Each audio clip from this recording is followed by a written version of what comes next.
நான் உங்க அருண். பானையில சேகரிக்கிற அளவுக்கு விபூதி, குங்குமம், சந்தனம் எல்லாம் ஷீரடி பாபா வழிபாடு செய்யற இடத்துல தானா கொட்டுறதா எனக்கு ஒரு தகவல் கிடைச்சிருக்கு. அது மட்டுமல்லாம ஒவ்வொரு முறையும் நடக்கிற வாராந்திர பூஜைக்கு ஒரு நாய் வந்து போறதாகவும் எனக்கு ஒரு ஆச்சரிய தகவல் கிடைச்சது.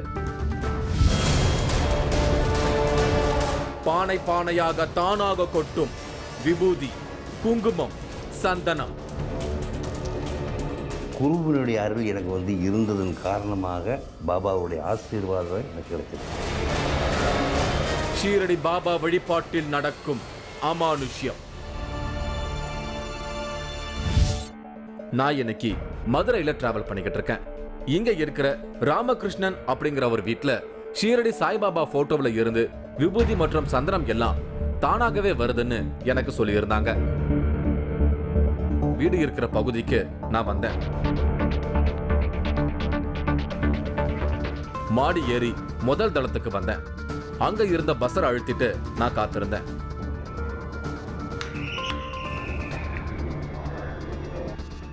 ஒருத்தர் வந்து கதவை திறந்தாரு. இவர்தான் நான் சந்திக்க வந்த ராமகிருஷ்ணன். பாபாவை வழிபடுறவரு. ரொம்ப சிம்பிளா இருந்தாரு. அவர்கிட்ட என்ன அறிமுகப்படுத்திக்கிட்டேன். வீட்டுக்குள்ள போனேன்.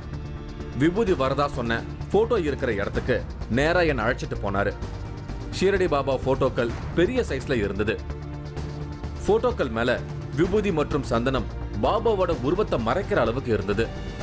இத பாக்குற எல்லாருக்கும் ஷீரடி பாபா மேல பக்தியா இருக்கிறவங்க விபூதியும் சந்தனத்தையும் பூசி இருக்கிறதா தான் தோணும்.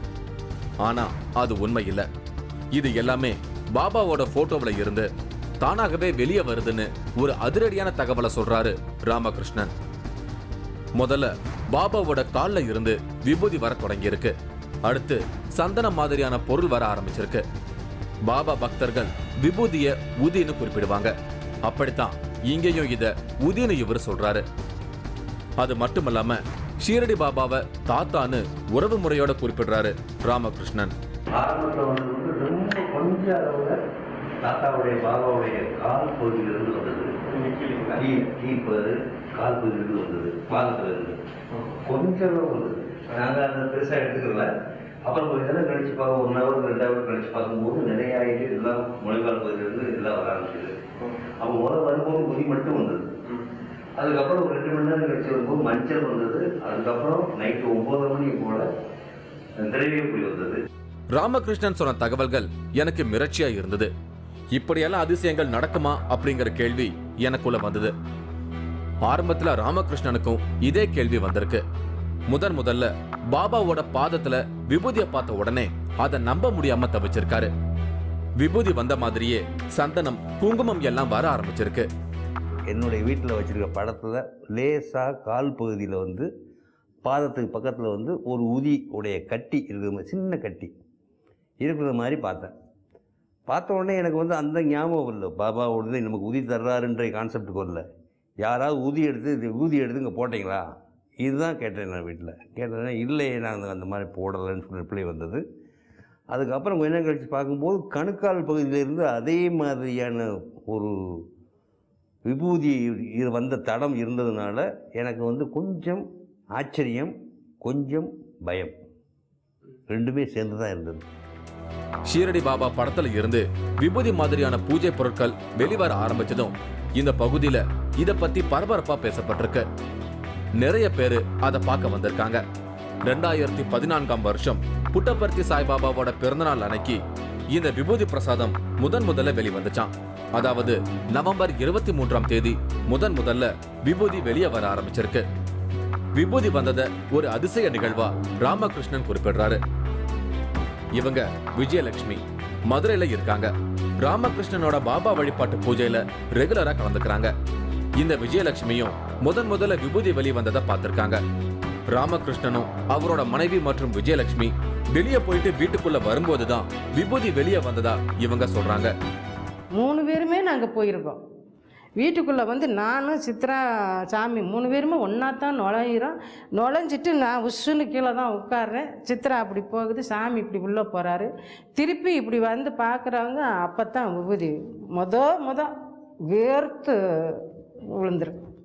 விபூதி வந்துகிட்டே இருக்குமா? ஆமாம், அதான் அவள் இப்படி எப்படி வரும்னா, நம்ம ஒரு ஈர துண்ணூரை மேலே போட்ட மாதிரி இருக்கும். ஆனால் அவரோட உடம்புல இருந்து அந்த வெள்ளை துண்ணூறு வேர்த்தது மாதிரி இருந்து அப்படியே உருண்டு உருண்டு விழுகும். விஜயலட்சுமியோட கணவருக்கு இதயத்துல பிரச்சனை இருந்திருக்கு. இங்க அமானுஷ்யமான முறையில வெளிப்படுற விபூதிய யூஸ் பண்ண ஆரம்பிச்ச பிறகு நல்ல முன்னேற்றம் இருக்கிறதா விஜயலட்சுமி குறிப்பிடுறாங்க. தண்ணீர் மட்டுமே குடிச்சுக்கிட்டு இருந்தவரு இப்போ திட உணவு சாப்பிட தொடங்கி இருக்காரு. முதல்ல நடக்கவே முடியாம இருந்திருக்காரு. இப்போ சைக்கிள் ஓட்டுற அளவுக்கு இவரோட உடல்நிலையில நல்ல மாற்றங்கள் தெரிய ஆரம்பிச்சிருக்கு. எங்கள் வீட்டுக்காருக்கு என்ன அளவுக்கு நான் வேண்டினதுக்கு ஒருவேளை நல்லா வேண்டியிருந்தேன்னா இன்னும் நல்லா செஞ்சுருப்பார். அதுனா அவர் நல்லா இருக்கார், இப்போ நடக்கிறாரு, சாப்பிட்றாரு, நல்லா சைக்கிள் ஓட்டுறாரு, எனக்கு கடையாக்கெல்லாம் போயிட்டு வராரு. டாக்டர் வந்து இவங்க இதுக்கப்புறம் பிழைக்க மாட்டாங்க. அதுக்கப்புறம் ஆமாம், சொன்னதுக்கு அப்புறம் தான். ஒவ்வொரு வியாழக்கிழமையும் இங்க பூஜை நடக்கும். அதனால நிறைய பேர் ஷீரடி பாபாவை வழிபட வந்திருந்தாங்க. ஒவ்வொரு வியாழக்கிழமையும் இப்படி எல்லாரும் ஒன்னா சேர்ந்து பாடல்கள் பாடி பாபாவை வழிபடுற பழக்கம் இங்க நடைமுறையில இருக்கு.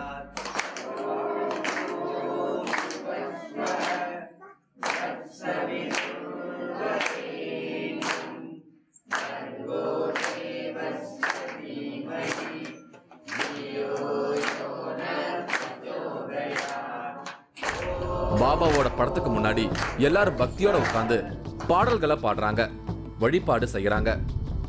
பாபாவோட படத்தை தொட்டு வழிபட இங்க அனுமதி கிடையாது. பாபாவோட படத்துல இருந்து வரக்கூடிய விபூதி எந்த தடங்களும் இல்லாம தொடர்ந்து வெளிவரணும் அப்படிங்கிறதுக்காகத்தான் ராமகிருஷ்ணன் யாரையும் தொட அனுமதிக்கிறது இல்ல. நான் வந்து பல நண்பர்கள்ட்டையும் பல கோயில்லையும் கட்டளை கொள்ளும்போது உனக்கு பாபாவுடைய ஆசீர்வாதம் நிறைய கிடைச்சிருக்கு, அதனால் இந்த படத்தில் இருந்து யாரையுமே தொட வேண்டாம், அந்த படத்துக்கு மாலை மரியாதைகள் எதுவும் செய்ய வேண்டாம், கீழே பேப்பர் பிடிச்சிருங்க, அது ஊதி அந்த பேப்பர்லேயே விழுகட்டும், பேப்பரை விட்டும் தொடுங்க, படத்தை எந்த காரணத்துக்கும் தொடாதீங்க, தொட்டிங்கன்னா வைப்ரேஷன் நின்றும். இது இன்ஸ்ட்ரக்ஷன். ஸோ நான் வந்து அதை யாரையுமே தொடுறதுக்கு அலோவ் பண்ணல, நானும் தொடுறதுக்கு முயற்சிக்கலை. அதுக்கப்புறம் பார்த்தீங்கன்னா கொஞ்சம் மஞ்சள், அப்புறம் ஒரு 7 மணி 8 மணியை போல் கொஞ்சம் திரும்பவும் விபூதி, அதுக்கப்புறம் பஞ்சகாவியம், அதுக்கப்புறம் திரவிய பொடி, இந்த மாதிரி ஒரு நைட்டு 9-10 மணிக்கு உள்ள வந்து இத்தனை பொடிகள் வந்துருச்சு. விபூதி வெளிப்படுறதா சொல்லப்படுற போட்டோவில் மட்டும் இல்லாம அங்க இருக்கிற எல்லா போட்டோக்கள்லையும் விபூதி சந்தனம் எல்லாம் இருந்தது. அது மட்டுமல்லாம சுவர்லயும் கூட அந்த அமானுஷ்ய வெளிப்பாடுகள் இருந்தது. ஆரம்பத்துல சின்னதா வெளிப்பட ஆரம்பிச்ச விபூதி இப்போ இப்படி பரவலா எல்லா இடத்துலயும் வர தொடங்கி இருக்கிறதா ராமகிருஷ்ணன் குறிப்பிடுறாரு. விபூதி வருது அப்படிங்கிறீங்க, போட்டோல மட்டும் பார்த்தா அங்க செவரு ஃபுல்லாவே இருக்கு. ஆமாம், முதல்ல ஃபோட்டோவில் மட்டும் வந்துட்டு இருந்தது, கொஞ்சம் கொஞ்சமாக ரேஸ் ஆகி ஷோல்டர் ஆகி இதெல்லாம் கிராஸ் ஆகி செவர் போய் செவத்துக்கு மேலே சீலிங் வரைக்கும் போயிடுச்சு. அந்த மாதிரி வந்துட்டு இருக்கிறதுனால இதை வந்து நாங்கள் தினம் வந்துட்டுருக்கு. தினம் வந்து உதி மட்டும் வரல, உதி மட்டும் வராமல் உங்களுக்கு வந்து மஞ்சள் பொடி வரும், மஞ்சளுக்கு பஞ்சகாவியம் வரும், திரவிய பவுடர் வரும், குங்குமம் வரும், சந்தன பவுடர் வரும், ஜவ்வாது பவுடர் வரும். அது என்னென்ன கொடுக்கணும்னு அவர் நினைக்கிறாரோ அன்றாட ஒவ்வொன்றும் ஒவ்வொரு மாதிரி வந்துட்டு இருக்கும். இவ்வளவு விபூதியும் இந்த சிலையிலிருந்து வந்ததா? இவ்வளவும் இது சிலையிலிருந்து வந்தது, படத்துலேருந்து வந்தது. அதே மாதிரி அதில் வந்து குங்குமமா? குங்குமம் இருக்கு, இங்கேயும் உதி இருக்கு, இதோ இருக்கு குங்குமம், உதி இருக்கு, அந்த இதில் குங்குமம் இருக்கு, இதில் வந்து திரவிய பொடி சாண பொடி எல்லாம் கலந்து இருக்கு. இங்கே வந்து குங்குமம் வந்துகிட்டே இருக்கு, இதுவும் மஞ்சள், இதுவும் மஞ்சள் குங்குமம் எல்லாமே கலந்தது.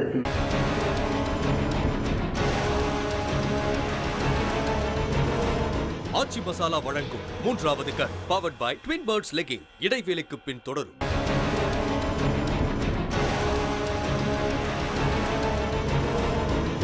ஆச்சி மசாலா வழங்கும் 3வது cut powered by Twin Birds legging தொடர்கிறது.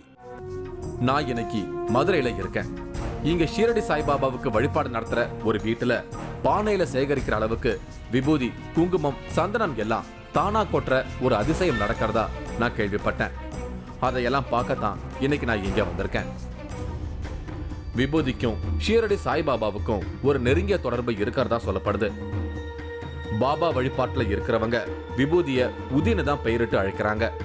ஷீரடி பாபா தான் உயிரோட வாழ்ந்த காலத்துல இந்த உதிய கொடுத்து நிறைய அமானுஷ்யங்களை செய்திருக்காரு. தன்னுடைய அமானுஷ்யத்தால நெருப்பை உருவாக்கின ஷீரடி பாபா தேங்காய் முதலான பூஜை பொருட்களை நெருப்புல போடுவாராம்.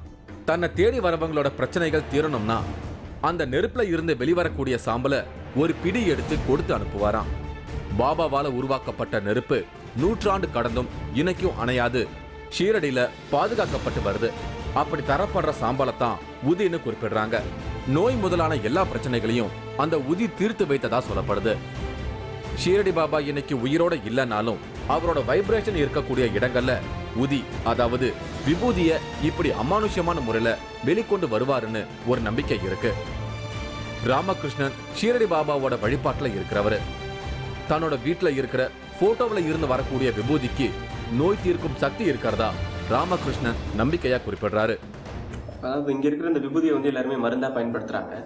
அதை எப்படி மருந்தா பயன்படுத்துவாங்கன்னா என்ன வந்து பூசிப்பாங்களா இல்லை சாப்பிடுவாங்களா? ஆமாம், முக்கியம், நல்ல கேள்வி.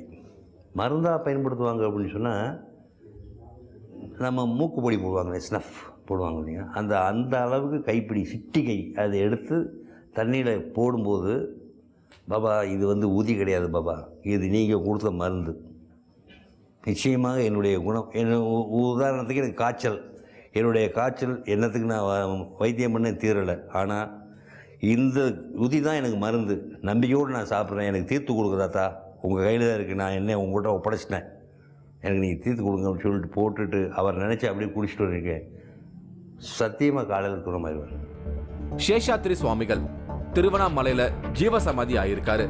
தான் வாழ்ற காலத்துல பவர்ஃபுல்லான பல அமானுஷங்களை சேஷாத்ரி சுவாமிகள் செய்திருக்காரு. அவரை தன்னோட மானசீக குருவா நினைச்சு ராமகிருஷ்ணன் வழிபட்டிருக்காரு. அந்த சேஷாத்ரி சுவாமிகள் தான் ஷீரடி பாபாவை வழிபட சொன்னதா ராமகிருஷ்ணன் குறிப்பிடுறாரு. இவங்க நர்மதா, சமீபத்துல தான் இவங்களுக்கு கல்யாணம் ஆகியிருக்கு. வரக்கூடிய நாட்கள்ல இவங்களுக்கு கல்யாணம் நடக்கவிருக்கு அப்படிங்கறத வெளிப்படுத்த தான் தாலி மாதிரியான சிம்பிள பாபா தன்னோட படத்துல வெளிப்படுத்தினதா ராமகிருஷ்ணன் குறிப்பிடுறாரு. பாபாவுடைய 8 அடி வால் போஸ்டர் ஒன்று இருக்குது, அது கட் அவுட்ஸ் இருக்குது. அந்த கட் அவுட்டில் வந்து ஒரு வெட்லாக் மாதிரியான ஒரு சிம்பிள், அதுலேருந்து மஞ்சள் தூள் அன்றைக்கி வந்துருந்தது, மஞ்சள் தூள் வந்தது. அந்த மஞ்சளில் வந்து வெட்லாக் மாதிரி ஒரு சிம்பிள் வந்தது. அப்போ நான் என் துணைவேர்கிட்ட காமிச்சேன், என்னப்பா நம்ம ஃபோட்டோவில் வந்து இந்த மாதிரி வெட்லாக் மாதிரி காட்டுறாரே, யாருக்கும் திருமணம் நடக்க போகுதா, எது கேட்டிருக்காங்களா, யார் இந்த மாதிரி கல்யாணத்துக்கு சொல்லியிருக்காங்களா உங்ககிட்ட அப்படின்னு கேட்கும்போது, அதெல்லாம் ஒன்றும் கிடையாது அப்படின்னு சொன்னோம். சரி, யாருன்னு தெரியல, கேட்டால் அவரே கொடுப்பார்ல அப்படின்னு சொல்லிட்டு விட்டோம். தொடர்ந்து இங்க வந்து பாபா கிட்ட பிரார்த்தனை செஞ்சதால தான் தன்னோட திருமண தடை நீங்கியதா நர்மதா நம்புறாங்க. இவங்களும் பாபாவை தாத்தான்னு தான் குறிப்பிடுறாங்க. இங்க வரவங்க எல்லாருக்குமே வந்து ஏதாவது ஒரு மிராக்கிள் நடக்குது அப்படிங்கிறாங்க. உங்களுக்கு அந்த மாதிரி ஏதாவது நடந்திருக்கு? எனக்கு கல்யாணம் நடந்திருக்கு. ஜூன் 7 தான் எனக்கு இப்போ கல்யாணம் முடிஞ்சு 2 months பேக்கு. ஸோ நான் ஜனவரிலேருந்து வந்துட்டுருக்கேன். எனக்கு வந்து இந்த மேரேஜ் வந்து டிலே ஆகிட்டே இருந்தது. நானும் என் சிஸ்டரும் மட்டும்தான் வந்தோம். வந்து எனக்கு இந்த பஜனையில் இந்த ஆரத்தியில் கலந்துக்கிடும் போது எனக்கு ஒரு கான்ஃபிடன்ஸ் இது. ஏன்னா நான் அவுட் ஆஃப் ஸ்ட்ரெஸ் தான் இங்கே வந்திருந்தேன். 4th week 5th week வந்துடுச்சு. என்கேஜ்மெண்ட் முடிஞ்சிச்சு, எல்லாம் நல்லபடியாக முடிஞ்சிச்சு. இப்படி பாபாவோட போட்டோவில் இருந்து வெளிப்படும் விபூதி குங்குமத்தை கலெக்ட் பண்ணி இங்க வரவங்களுக்கு பிரசாதமா கொடுக்கிற பழக்கம் நடைமுறையில இருக்கு. விபூதியை சேமிச்சு வைக்கிற பானைகளை என்கிட்ட காமிச்சாரு ராமகிருஷ்ணன். இவ்வளவு விபூதி இந்த சிலையில இருந்து வந்ததா? இவ்வளவு இந்த சிலையில இருந்து வந்தது, படத்துல இருந்து வந்தது. அதே மாதிரி அதுல குங்குமமா? குங்குமம் இருக்கு, இங்கேயும் உதி இருக்கு, இதோ இருக்கு குங்குமம், உதி இருக்கு, அந்த இதில் குங்குமம் இருக்கு. இதில் வந்து திரவிய பொடி, சாண பொடி எல்லாம் கலந்து இருக்கு. இங்கே வந்து குங்குமம் வந்துகிட்டே இருக்கு. இதுவும் மஞ்சள் குங்குமம் எல்லாமே கலந்தது. இது இப்படி தொடர்ந்து வந்துகிட்டே இருக்கு. இதுல வந்து குங்குமம் மட்டும் வந்துகிட்டே இருக்கு, எப்பயுமே வந்துகிட்டு இருக்கு. ராமகிருஷ்ணன் குறிப்பிட்டு சொல்ற விஷயங்கள் எல்லாமே வினோதமான செயல்பாடா தான் எனக்கு தோணுது. விபூதி, குங்குமம், சந்தனம் வரும் ஆச்சரியத்தை போலவே இங்க ஷீரடி பாபாவோட சிலை ஒண்ணு அதிசயமான முறையில கிடைச்சிருக்கு. இந்த விபூதியை கலெக்ட் பண்ணும்போது கிடைச்ச அந்த ஷீரடி பாபாவோட சிலைய ரொம்ப சேஃப்டியா ராமகிருஷ்ணன் வச்சிருக்காரு. அதை எனக்கு காட்டினாரு. கலெக்ட் பண்ணும்போது வந்த பாபா, உதிக்குள்ள இருந்து வந்த பாபா தான் இந்த வெள்ள பாபா. இந்த சிலை உள்ள இருந்து கிடைச்சிச்சா? உள்ள உதிக்குள்ள இருந்து தானாக வந்தது. பாபா கொடுத்த பிரசாதம் இது எங்களுக்கு. இது எங்களுக்கு தனிப்பட்ட முறையில் எங்களுக்கு பாபா கொடுத்த பிரசாதம். இது இன்னைக்கு நாங்கள் வச்சு நாங்கள் வந்து பொக்கிஷமாக வச்சு பாதுகாத்துட்டு வர்றோம்.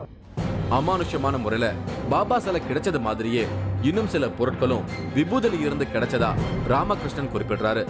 பணம், சில காயின்கள், உத்ராட்ச கொட்டைகள், இப்படி பல பொருட்கள் விபூதியில் இருந்து தானாகவே கிடைச்சதா ராமகிருஷ்ணன் குறிப்பிடுறாரு. பாபாவோட அருளால கிடைச்ச அந்த பொருட்களை எல்லாம் பாதுகாத்து வச்சிருக்காரு.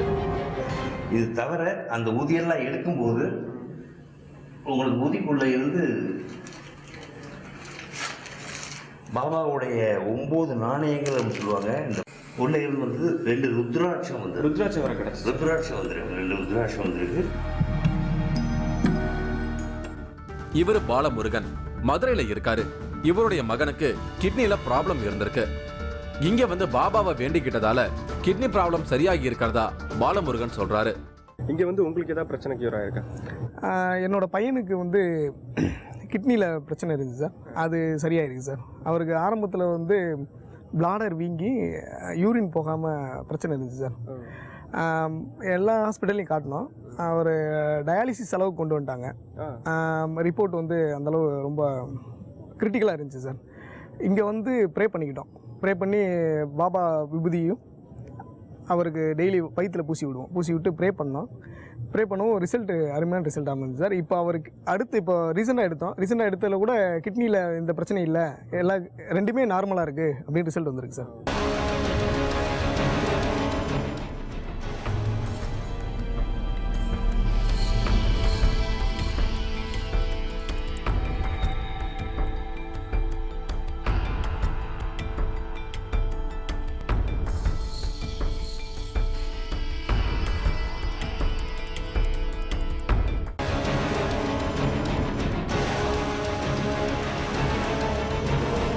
ஆச்சி மசாலா வழங்கும் 3வது கண் powered by Twin Birds legging. இடைவேளைக்கு பின் தொடரும்.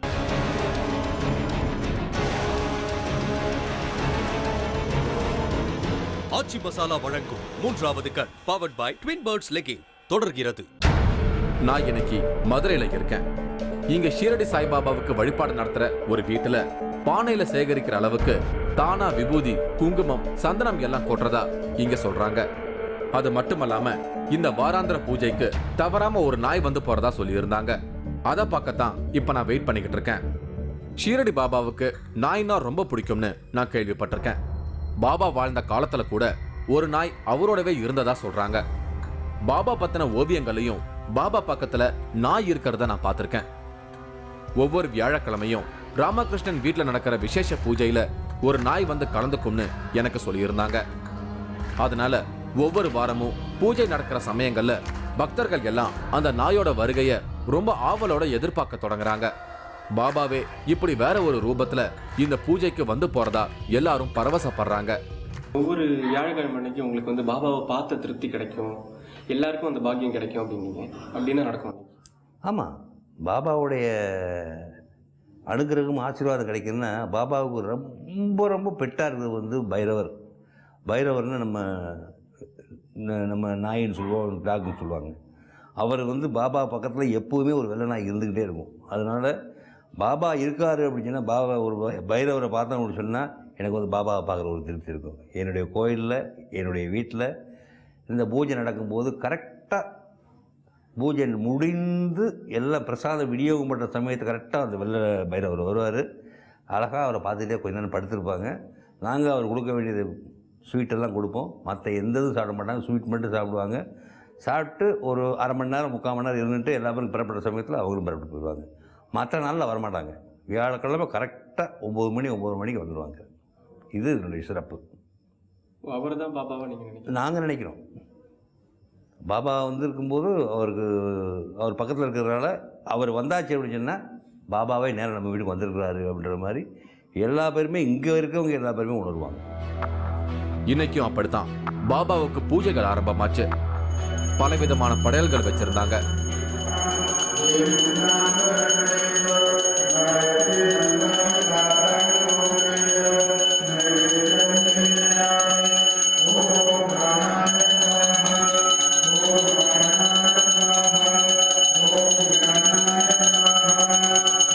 ராமகிருஷ்ணன் ஆரத்தி காட்டினாரு. வந்திருந்தவங்க பஜனை பாடல்களை பாடிக்கிட்டு இருந்தாங்க.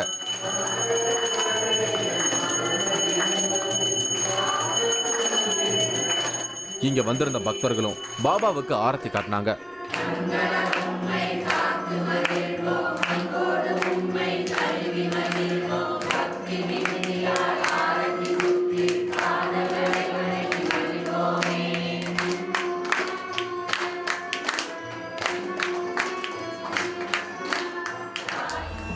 பூஜை முடிஞ்சதும் எல்லாரும் சாப்பிட தொடங்கினாங்க. இப்பதான் ரெகுலரா அந்த நாய் வரும்னு எனக்கு சொல்லியிருந்தாங்க. நானும் ஆர்வத்தோட நாய் வருமானு காத்துக்கிட்டு இருந்தேன். அப்பதான் அந்த ஆச்சரியம் நடந்தது.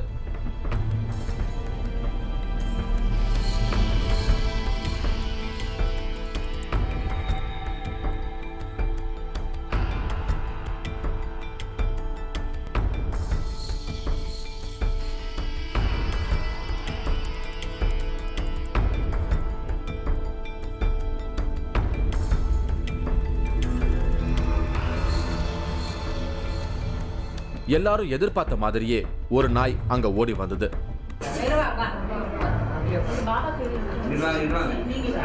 ரொம்ப பழகின வீட்டுல உரிமையோட வர மாதிரி எந்த தடையும் இல்லாம உள்ள வந்தது அந்த நாய். நான் பிரமிப்போட நடக்கிறதையெல்லாம் பார்த்துக்கிட்டு இருந்தேன். ராமகிருஷ்ணன் அந்த நாய்க்கு குங்குமம் வச்சு விட்டாரு.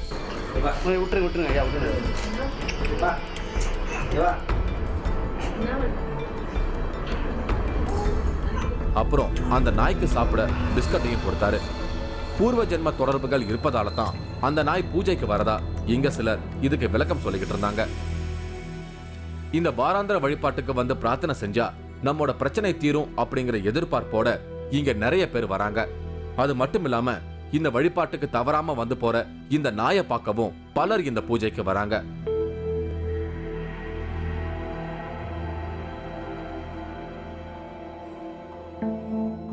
மகான்கள் உயிரோட இல்லைனாலும் நம்பிக்கையோட அவங்கள வழிபடுறவங்க வாழ்க்கையில இப்படி பலவிதமான ஆச்சரியங்கள் நடக்கத்தான் செய்யுது.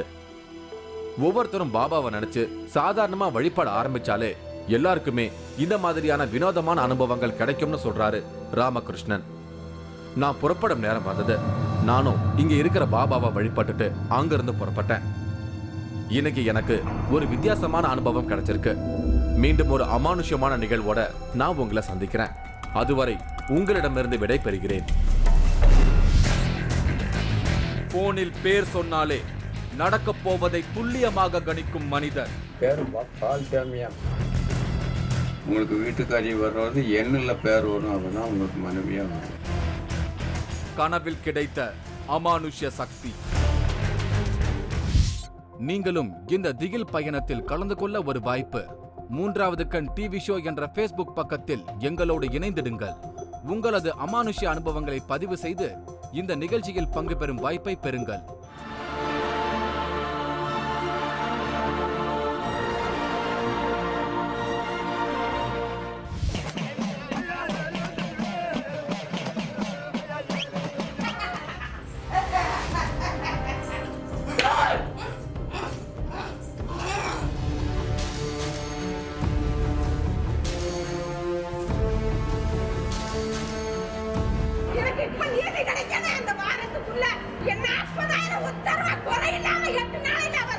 சின்ன வச்சு அவ கரைய சின்ன வச்சு நீ கொடுக்கணும்.